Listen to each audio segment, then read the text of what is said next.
اعوذ باللہ من الشیطان الرجیم بسم اللہ الرحمن الرحیم۔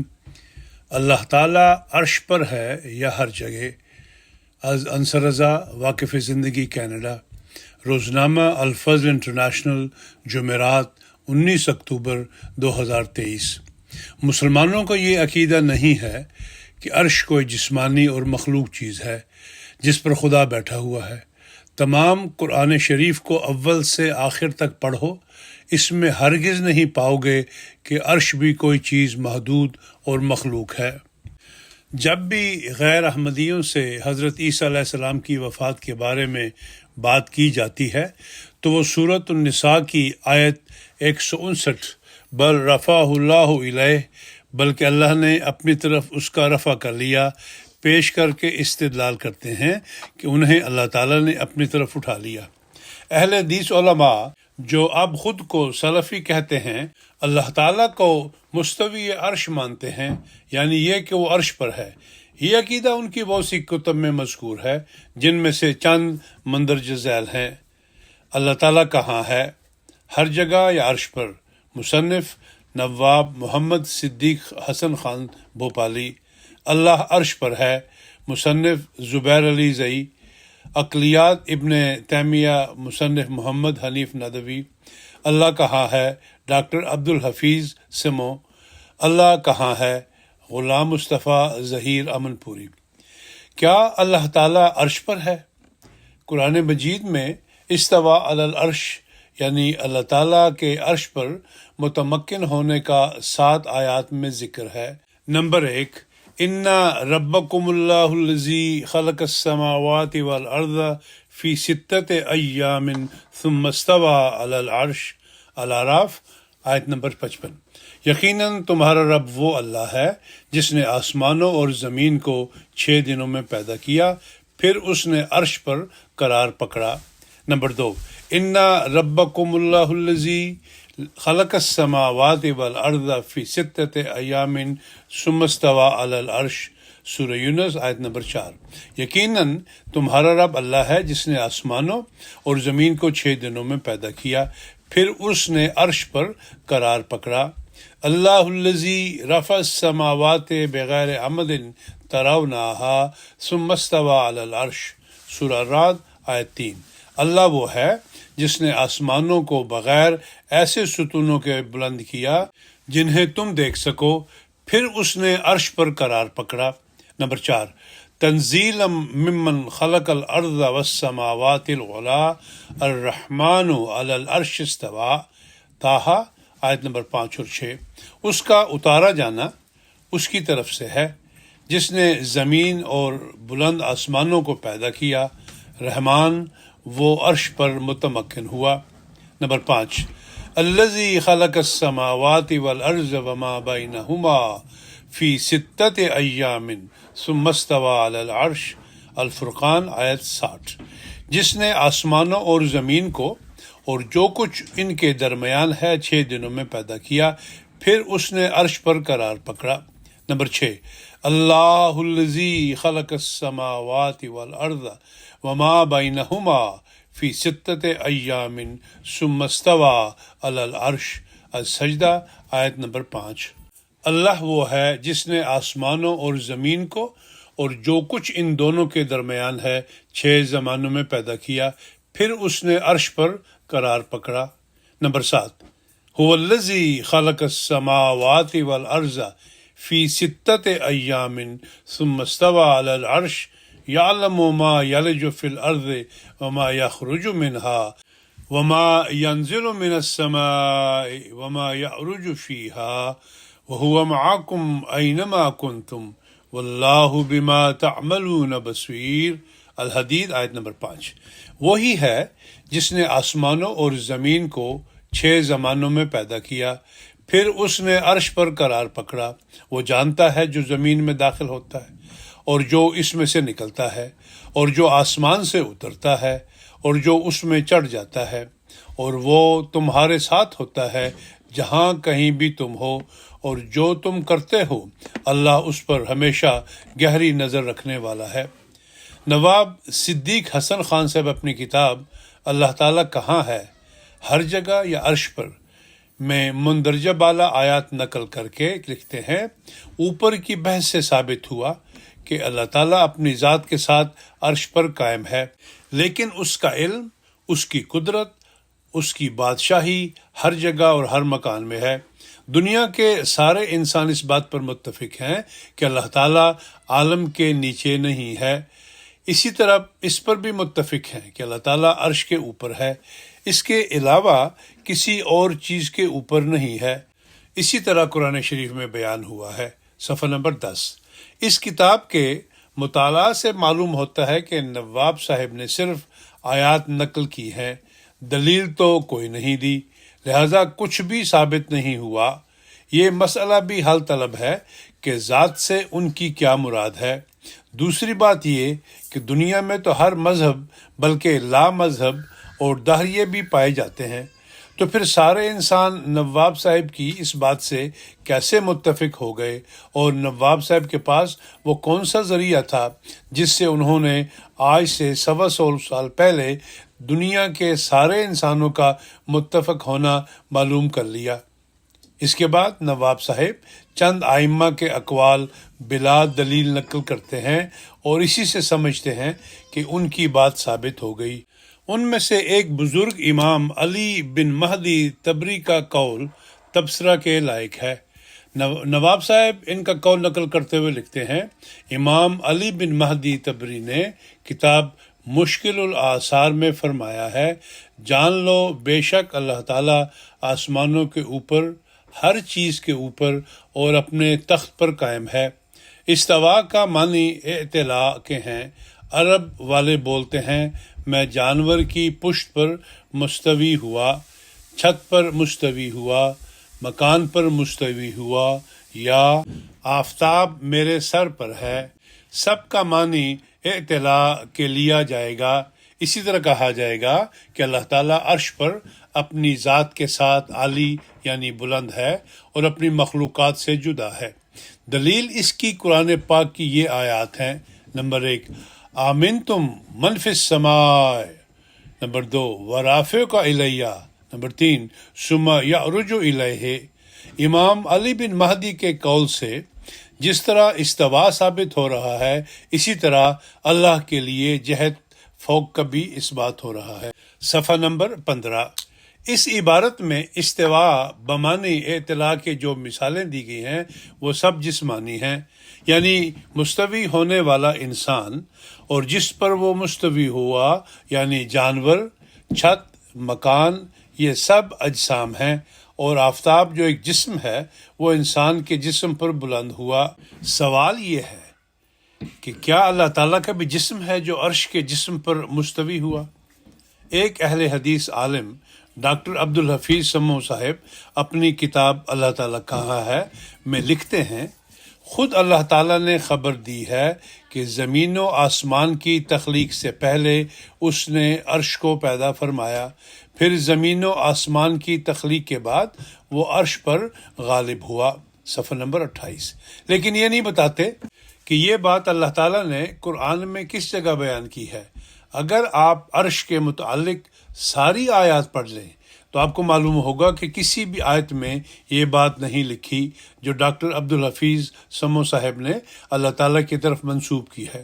ایک اہل حدیث عالم محمد حنیف ندوی صاحب نے اپنی کتاب عقلیات ابن تیمیہ میں علامہ ابن تیمیہ کی اس بارے میں تنقیحات بیان کرتے ہوئے دیگر اہل حدیث علماء سے مختلف نظریہ پیش کیا ہے۔ وہ لکھتے ہیں، اس اشکال کے حل میں ایک ہی طریق ہے، اور وہ یہ ہے کہ استوا کو کوئی ازلی و ابدی صفت نہ قرار دیا جائے بلکہ ایک شان و حالت قرار دیا جائے، جیسا کہ غزالی نے کہا ہے، اور سمجھنا یہ چاہیے کہ عرش سے مراد کوئی مقام یا جگہ نہیں بلکہ یہ ایک طرح سے مرکز تدبیر سے تعبیر ہے، اور اس سے مقصود کسی نہ کسی تکوینی امر کی تدبیر و اہتمام ہے، جس کا ثبوت یعنی یہ ہے کہ استوا علی العرش کے بارے میں وہ تمام مقام جہاں جہاں یہ لفظ آیا ہے اور نظر و بحث کا ہدف ٹھہرا ہے، وہاں اس کے سیاق میں کسی نہ کسی تکوینی امر کی طرف اشارہ موجود ہے۔ صفحہ نمبر 210۔ ان محولہ بالا تمام آیات میں بیان کیا گیا ہے کہ تخلیق زمین و آسمان کے بعد اللہ تعالیٰ عرش پر متمکن ہوا، لہٰذا ان علماء سے سوال ہے کہ زمین و آسمان کی تخلیق سے پہلے اللہ تعالیٰ کہاں متمکن تھا؟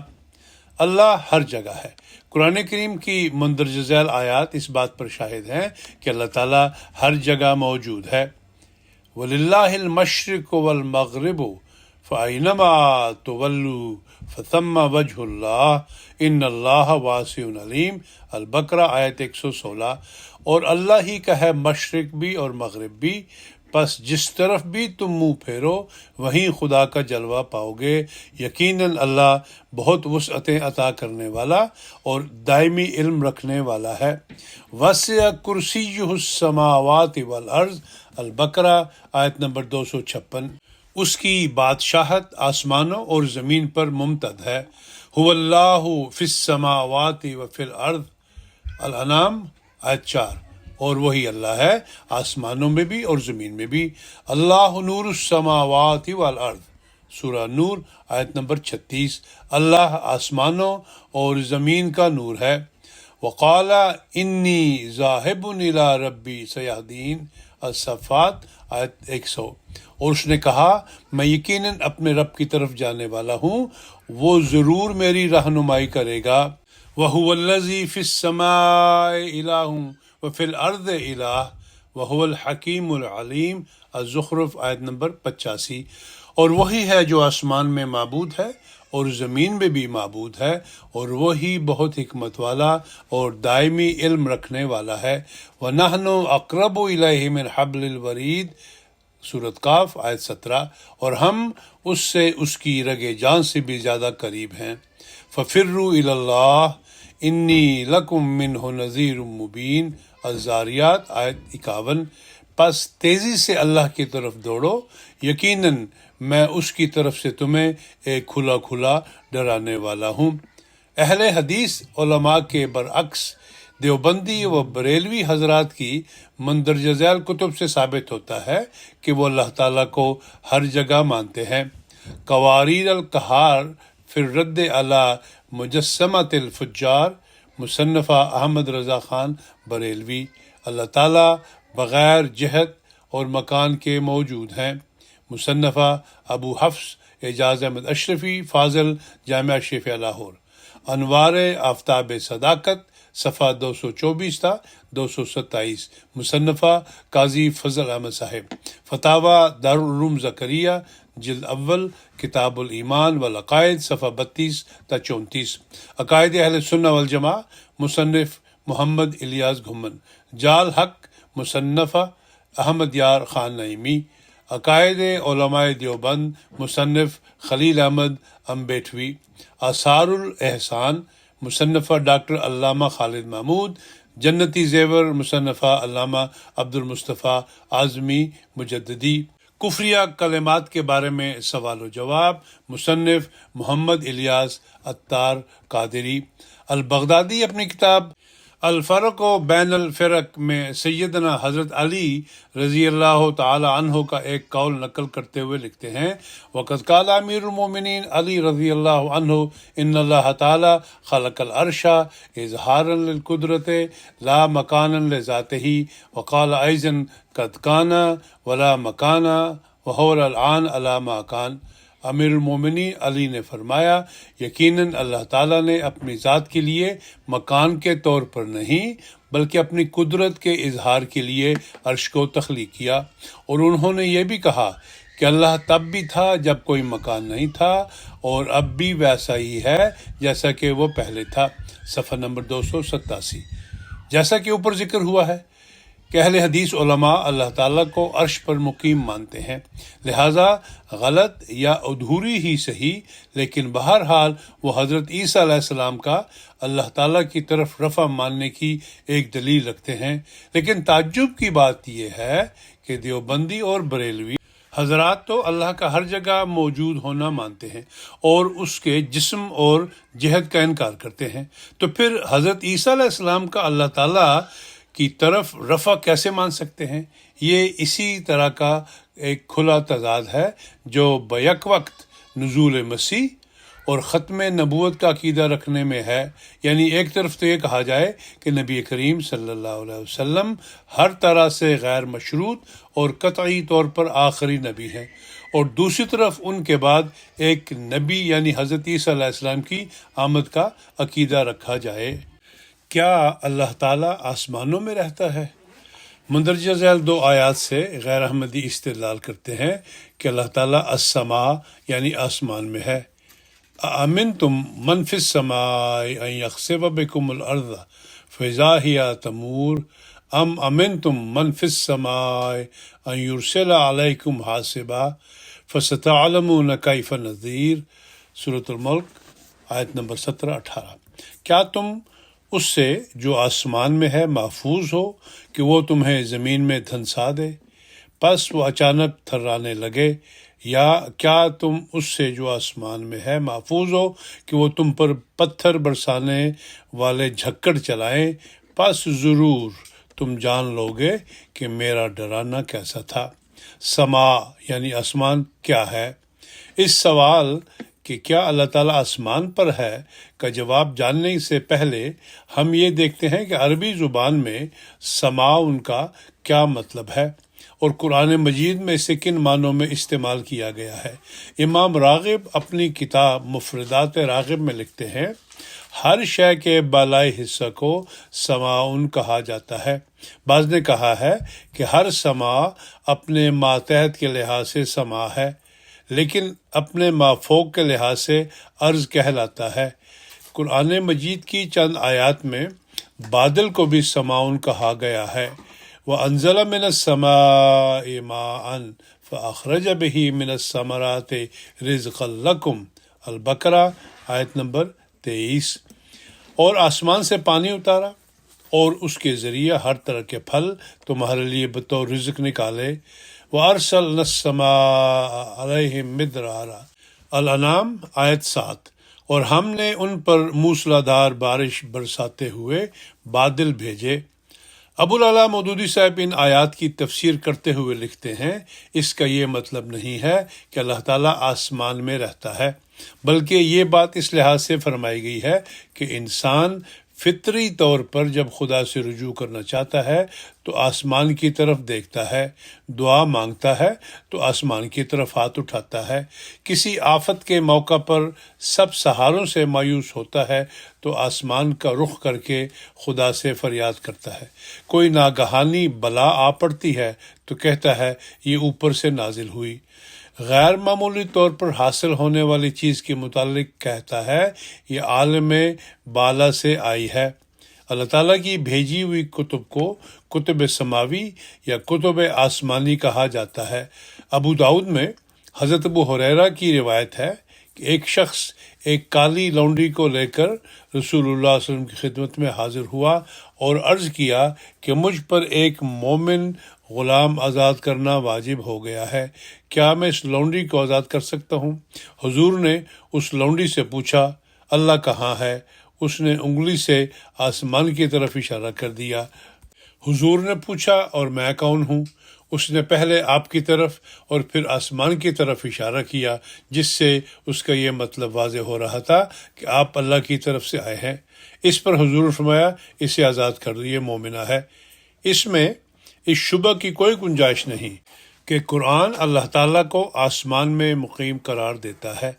یہ شبہ آخر کیسے پیدا ہو سکتا ہے جبکہ اسی سورہ ملک کے آغاز میں فرمایا جا چکا ہے کہ الذی خلق سبع سماوات طباقا، جس نے تہ بتہ 7 آسمان پیدا کیے، اور سورہ بقرہ میں ارشاد ہوا ہے فَأَيْنَمَا تُوَلُّوا فَثَمَّ وَجْهُ اللَّهِ، پس تم جدھر بھی رخ کرو اسی طرف اللہ کا رخ ہے۔ تفہیم القرآن جلد 6 صفحہ نمبر 48-49۔ یہ بھی یاد رہے کہ اللہ تعالیٰ متعدد آیات میں فرماتا ہے کہ اس نے ارض و سماوات تخلیق کیے، اور چند آیات میں یہ بھی ذکر ہے کہ اللہ تعالیٰ نے 6 دنوں میں آسمانوں اور زمین کو پیدا کیا۔ سوال یہ ہے کہ اگر اللہ تعالیٰ آسمان یا آسمانوں میں رہتا ہے تو ان کی تخلیق سے پہلے وہ کہاں رہتا تھا؟ عرش پانی پر تھا تو پانی کہاں تھا؟ هو الذی خلق السماوات والارض فی ستۃ ایام وکان عرشہ علی الماء لیبلوکم ایکم احسن عملا، سورہ ہود آیت نمبر 8۔ اور وہی ہے جس نے آسمانوں اور زمین کو 6 دنوں میں پیدا کیا، اور اس کا تخت پانی پر تھا تاکہ وہ تمہیں آزمائے کہ تم میں سے کون بہترین عمل کرنے والا ہے۔ پانی یا تو زمین پر پایا جاتا ہے یا آسمان سے برستا ہے، گویا پانی کے 2 ہی ٹھکانے ہیں۔ سوال یہ ہے کہ تخلیق ارض و سما سے پہلے اللہ کا عرش پانی پر تھا تو پانی کہاں تھا؟ پانی تو جسم یعنی مادہ کی ایک شکل ہے، تو کیا عرش بھی جسمانی وجود ہے؟ اور کیا اس پر بیٹھنے والا اللہ تعالیٰ بھی جسمانی وجود رکھتا ہے؟ پھر فرمایا کہ عرش پانی پر اس لیے ہے تاکہ تمہیں آزمائے کہ تم میں سے کون اچھے اعمال کرتا ہے۔ عرش کے پانی پر ہونے سے ہمارے اچھے اعمال کا کیا تعلق ہے؟ کیا اللہ تعالیٰ سب سے نچلی زمین پر ہے؟ نواب صدیق حسن خان صاحب اپنی مذکورہ بالا کتاب میں لکھتے ہیں، استوا اور جہت فوق کے معارض کوئی حدیث نہیں ہے، صفحہ نمبر 26۔ حالانکہ صحاح ستہ کی ایک کتاب ترمذی میں اللہ تعالیٰ کی سب سے نچلی زمین پر ہونے کی یہ حدیث موجود ہے۔ عن ابی ہریرہ قال نبی اللہ صلی اللہ علیہ وسلم والذی نفس محمد بیدہ لو انکم دلیتم رجلا بحبل الی الارض السفلی لہبط علی اللہ ثم قرأ هو الاول والآخر والظاہر والباطن وهو بكل شیء علیم۔ ترمذی کتاب تفسیر القرآن باب تفسیر سورہ الحدید۔ حضرت ابو ہریرہ رضی اللہ تعالیٰ عنہ سے روایت ہے کہ نبی اکرم صلی اللہ علیہ وسلم نے فرمایا، اس ذات کی قسم جس کے قبضہ قدرت میں محمد صلی اللہ علیہ وسلم کی جان ہے، اگر تم لوگ نیچے زمین کی طرف رسی پھینکو گے تو وہ اللہ تک پہنچے گی۔ اور پھر یہ آیت پڑھی، وَهُوَ الْأَوَّلُ وَالْآخِرُ وَالظَّاهِرُ وَالْبَاطِنُ وَهُوَ بِكُلِّ شَيْءٍ عَلِيمٌ، وہی ہے سب سے پہلا اور سب سے پچھلا اور باہر اور اندر، اور وہ سب کچھ جانتا ہے۔ فرعون کے دین پر یا موسیٰ کے دین پر؟ حضرت امام رازی تفسیر کبیر میں لکھتے ہیں، فَظَهَرَ أَنَّ تَعْرِيفَ ذَاتِ اللَّهِ بِكَوْنِهِ فِي السَّمَاءِ دِينَ فِرْعَوْنَ وتعریفه بالخلاقیہ والموجودیہ دین موسیٰ، فمن قال بالاول کان علی دین فرعون ومن قال بالثانی کان علی دین موسیٰ۔ تفسیر کبیر الرازی الجزء 27 صفحہ نمبر 65۔ پس ظاہر ہوا کہ اللہ کی ذات کی تعریف کو آسمان میں ہونے کے طور پر تصور کرنا فرعون کا دین ہے، جبکہ اسے خالق اور موجود کے طور پر تصور کرنا موسیٰ کا دین ہے۔ پس جو اول ذکر عقیدہ رکھے وہ فرعون کے دین پر ہے، اور جو ثانی ذکر عقیدہ رکھے وہ موسیٰ کے دین پر ہے۔ اس کے برعکس نواب صدیق حسن خان صاحب اپنی مذکورہ بالا کتاب میں اللہ تعالیٰ کے لیے جہت مانتے ہوئے لکھتے ہیں، سورہ مومن میں ہے، یا حامان ابن لی صرح العلی ابلغ الاسباب اسباب السماوات فاطلع الی الہ موسیٰ وانی لأظنہ کاذبا۔ فرعون نے کہا، اے حامان، میرے واسطے ایک محل بنا کہ میں آسمان کے جو دروازے ہیں ان دروازوں کو پہنچ سکوں اور موسیٰ کے معبود کو جھانک کر دیکھوں، بے شک میں سمجھتا ہوں کہ وہ جھوٹا ہے۔ کتاب تنزیہ الصفات، کتاب فرع نابت، کتاب اعلام المعوقین میں لکھا ہے کہ فرعون نے یہ اس وقت کہا تھا جب موسیٰ علیہ السلام نے اس سے کہا تھا کہ میرا رب آسمان پر ہے۔ اس سے معلوم ہوا کہ پچھلے پیغمبر بھی یہی کہتے تھے کہ اللہ تعالیٰ آسمان پر ہے، نہ کہ زمین پر یا زمین کے نیچے۔ پچھلی شریعتوں میں یہ بات ثابت شدہ تھی۔ اب اگر کوئی اللہ کے لیے جہت فوق کا عقیدہ نہیں رکھتا تو فرعون کا بھائی ہے، صفحہ نمبر 21 اور 22۔ اب غور کریں کہ امام رازی تو فرما رہے ہیں کہ جو اللہ کو آسمان میں مانے وہ فرعون کے دین پر ہے، جبکہ نواب صاحب فرما رہے ہیں کہ جو اللہ کو اوپر نہ مانے وہ فرعون کے دین پر ہے۔ پھر چند کتابوں کا حوالہ دے کر لکھتے ہیں کہ حضرت موسیٰ نے فرعون سے کہا تھا کہ میرا رب آسمان میں ہے۔ اس آیت کو نقل کر کے اسی طرح کی بات ایک اور اہل حدیث عالم ڈاکٹر عبدالحفیظ سمو صاحب نے اپنی کتاب اللہ کہاں ہے میں لکھی ہے۔ اس آیت سے معلوم ہوا کہ موسیٰ علیہ السلام نے اپنے رب کا تعارف کراتے ہوئے فرعون سے کہا کہ میرا رب وہ ہے جو آسمانوں سے اوپر ہے، صفحہ نمبر 44۔ حالانکہ نہ تو اس آیت میں اور نہ ہی قرآن میں کسی بھی جگہ حضرت موسیٰ کا ایسا کوئی قول نہیں لکھا۔ یہی بات ایک اور اہل حدیث عالم غلام مصطفیٰ ظہیر صاحب نے بلا حوالہ لکھی ہے۔ دعا کیسے مانگنی چاہیے؟ اللہ تعالیٰ کے آسمان پر ہونے کے قائلین کہتے ہیں کہ انسان جب دعا مانگتا ہے تو آسمان کی طرف نگاہ کرتا ہے اور اوپر کی طرف ہاتھ اٹھاتا ہے، یعنی اسے فطری طور پر معلوم ہے کہ اللہ اوپر ہے، لیکن دنیا کے تمام انسان اس طرح آسمان کی طرف ہاتھ اٹھا کر دعا نہیں مانگتے، لہٰذا یہ انسانی فطرت نہیں ہے بلکہ مسلسل پراپیگنڈے کے نتیجہ ہے۔ ہم رکوع میں جھکتے ہیں اللہ تعالیٰ کے العظیم ہونے اور سجدہ میں زمین پر سر رکھتے ہوئے اللہ تعالیٰ کے الاعلیٰ ہونے کا ذکر کرتے ہیں۔ ان دونوں مقامات پر آسمان کی طرف نہ تو سر اٹھاتے ہیں نہ ہاتھ۔ ایک حدیث کے مطابق اللہ تعالیٰ کے ساتھ تعلق قائم کرنے کا سب سے مضبوط ذریعہ اور مقام سجدہ کا ہے، جہاں کی گئی دعائیں سب سے زیادہ قبول ہوتی ہیں۔ ان ابی ہریرہ ان رسول اللہ صلی اللہ علیہ وسلم قال اقرب ما یکون العبد من ربہ وہو ساجد فاکثر الدعاء۔ رسول اللہ صلی اللہ علیہ وسلم نے فرمایا، بندہ اپنے رب کے سب سے زیادہ قریب اس حالت میں ہوتا ہے جب وہ سجدے میں ہوتا ہے، لہٰذا اس میں کثرت سے دعا کیا کرو۔ مسلم کتاب الصلاۃ۔ ایک اور حدیث میں نبی اکرم صلی اللہ علیہ وسلم نے نماز میں آسمان کی طرف آنکھیں اٹھا کر دیکھنے سے منع فرمایا ہے۔ قال رسول اللہ صلی اللہ علیہ وسلم لَيَنْتَهِيَنَّ أَقْوَامٌ يَرْفَعُونَ أَبْصَارَهُمْ إِلَى السَّمَاءِ فِي الصَّلَاةِ أَوْ لَا تَرْجِعُ إِلَيْهِمْ وَفِي رِوَايَةٍ أَوْ لَا تُخْطَفَنَّ أَبْصَارُهُمْ۔ صحیح مسلم باب النہی عن رفع البصر الی السماء۔ رسول اللہ صلی اللہ علیہ وسلم نے فرمایا، ضرور بے ضرور وہ لوگ باز آ جائیں نماز میں اپنی نظریں آسمان کی طرف اٹھانے سے، ورنہ وہ یعنی نظریں ان کی طرف نہیں لوٹیں گی۔ دوسری حدیث میں ہے کہ ان کی نظریں اچک لی جائیں گی۔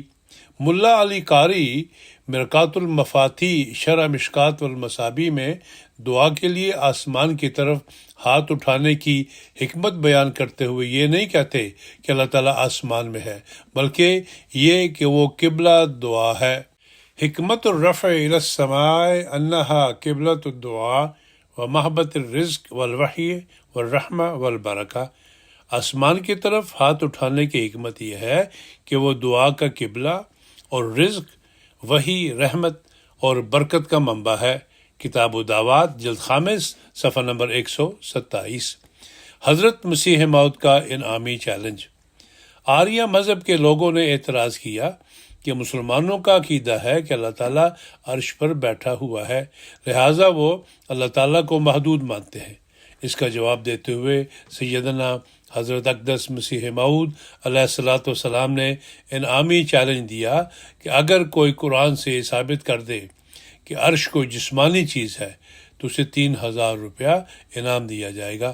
مسلمانوں کا یہ عقیدہ نہیں ہے کہ عرش کوئی جسمانی اور مخلوق چیز ہے جس پر خدا بیٹھا ہوا ہے۔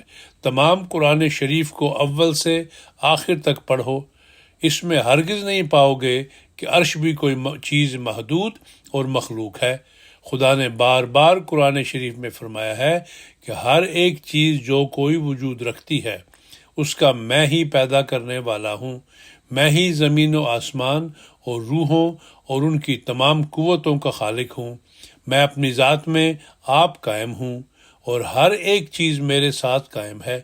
ہر ایک ذرہ اور ہر ایک چیز جو موجود ہے وہ میری ہی پیدائش ہے، مگر کہیں نہیں فرمایا کہ عرش بھی کوئی جسمانی چیز ہے جس کا میں پیدا کرنے والا ہوں۔ اگر کوئی آریہ قرآن شریف میں سے نکال کر عرش کو جسمانی اور مخلوق چیز ہے تو میں اس کو قبل اس کے کہ جو قادیان سے باہر جائے 1000 روپیہ انعام دوں گا۔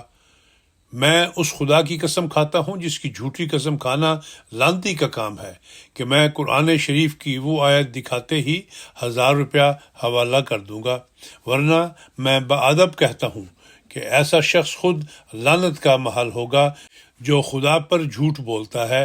اب ظاہر ہے کہ اس اعتراض کی بنیاد تو محض اس بات پر ہے کہ عرش کوئی علیحدہ چیز ہے جس پر خدا بیٹھا ہوا ہے، اور جب یہ امر ثابت نہ ہو سکا تو کچھ اعتراض نہ رہا۔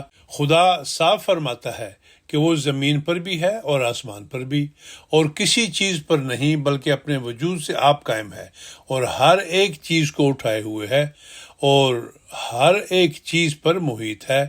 جہاں 3 ہوں تو چوتھا ان کا خدا ہے، جہاں 5 ہوں تو چھٹا ان کے ساتھ خدا ہے، اور کوئی جگہ نہیں جہاں خدا نہیں۔ اور پھر فرماتا ہے اینما تولو فثم وجہ اللہ، البقرہ آیت نمبر 116۔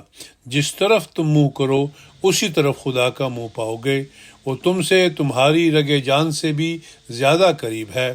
وہی ہے جو پہلے ہے اور وہی ہے جو آخر ہے، اور وہ سب چیزوں سے زیادہ ظاہر ہے، اور وہ نہاں در نہاں ہے۔ اور پھر فرماتا ہے وَإِذَا سَأَلَكَ عِبَادِي عَنِّي فَإِنِّي قَرِيبٌ أُجِيبُ دَعْوَةَ الدَّاعِ إِذَا دَعَانِ، سورہ البقرہ آیت 187۔ یعنی جب میرے بندے میرے بارے میں پوچھیں کہ وہ کہاں ہے، پس جواب یہ ہے کہ ایسا نزدیک ہوں کہ مجھ سے زیادہ کوئی نزدیک نہیں۔ جو شخص مجھ پر ایمان لا کر مجھے پکارتا ہے تو میں اس کا جواب دیتا ہوں۔ ہر ایک چیز کی کل میرے ہاتھ میں ہے، اور میرا علم سب پر محیط ہے۔ میں ہی ہوں جو زمین و آسمان کو اٹھا رہا ہوں، میں ہی ہوں جو تمہیں خشکی تری میں اٹھا رہا ہوں۔ یہ تمام آیات قرآن شریف میں موجود ہیں۔ بچہ بچہ مسلمانوں کا ان کو جانتا اور پڑھتا ہے۔ جس کا جی چاہے وہ ہم سے آ کر ابھی پوچھ لے۔ پھر ان آیات کو ظاہر نہ کرنا اور ایک استعارہ کو لے کر اس پر اعتراض کر دینا، کیا یہی دیانت آریہ سماج کی ہے؟ ایسا دنیا میں کون مسلمان ہے جو خدا کو محدود جانتا ہے یا اس کے وسیع اور غیر محدود علم سے منکر ہے؟ اب یاد رکھو کہ قرآن شریف میں یہ تو کہیں بھی نہیں کہ خدا کو کوئی فرشتہ اٹھا رہا ہے، بلکہ جا بجا یہ لکھا ہے کہ خدا ہر ایک چیز کو اٹھا رہا ہے۔ ہاں، بعض جگہ یہ استعارہ مذکور ہے کہ خدا کے عرش کو، جو دراصل کوئی جسمانی اور مخلوق چیز نہیں، فرشتے اٹھا رہے ہیں۔ دانش مند اس جگہ سے سمجھ سکتا ہے کہ جب کہ عرش کوئی مجسم چیز ہی نہیں تو فرشتے کس چیز کو اٹھاتے ہیں؟ ضرور کوئی یہ استعارہ ہوگا، مگر آریہ صاحبوں نے اس بات کو نہیں سمجھا، کیونکہ انسان خود غرضی اور تعصب کے وقت اندھا ہو جاتا ہے۔ اب اصل حقیقت سنو کہ قرآن شریف میں لفظ عرش کا جہاں جہاں استعمال ہوا ہے، اس سے مراد خدا کی عظمت اور جبروت اور بلندی ہے۔ نسیم دعوت، روحانی خزائن، جلد 19، صفحہ نمبر 453 اور 455۔ یہ انعامی چیلنج صرف آریہ مذہب کے لوگوں کے لیے نہیں بلکہ مذکورہ بالا غیر احمدی علماء سمیت ہر اس شخص کے لیے ہے جو یہ مانتا ہے کہ عرش ایک جسمانی چیز ہے اور اللہ تعالیٰ اس پر بیٹھا ہے۔ اس بارے میں تفسیر سیدنا حضرت اقدس مسیح موعود علیہ السلام زیر تفسیر سورہ الاعراف آیت نمبر 55 اور تفسیر کبیر از سیدنا حضرت مسلم موعود زیر تفسیر سورہ یونس آیت 4 میں دیکھی جا سکتی ہے۔ مختصراً عرض یہ ہے کہ سیدنا حضرت مسلم موعود نے تفسیر کبیر میں سیدنا حضرت اقدس مسیح موعود علیہ السلام کا چشمہ معرفت میں بیان فرمودہ ایک لطیف نکتہ بیان فرمایا ہے کہ عرش در حقیقت اللہ تعالیٰ کی صفات تنزیہیہ کا نام ہے جو ازلی و ابدی ہیں، جن کا ظہور صفات تشبیہ کے ذریعے سے ہوتا ہے، اور وہ حامل عرش کہلاتی ہیں۔ عرش کے پانی پر ہونے کے بارے میں حضور فرماتے ہیں کہ پانی سے مراد الہامی زبان کے مطابق کلام الہی ہے۔ ان تمام عقلی و نقلی نکات سے معلوم ہوا کہ اللہ تعالیٰ جسم اور جہت سے پاک ہے اور کسی ایک طرف نہیں بلکہ ہر جگہ ہے۔ لہٰذا حضرت عیسیٰ علیہ السلام کا اللہ کی طرف اٹھانے سے مراد انہیں جسم سمیت آسمان کی طرف اٹھانا نہیں بلکہ درجات کی بلندی اور یہود کی ناپاک سازش سے بچانا مراد ہے۔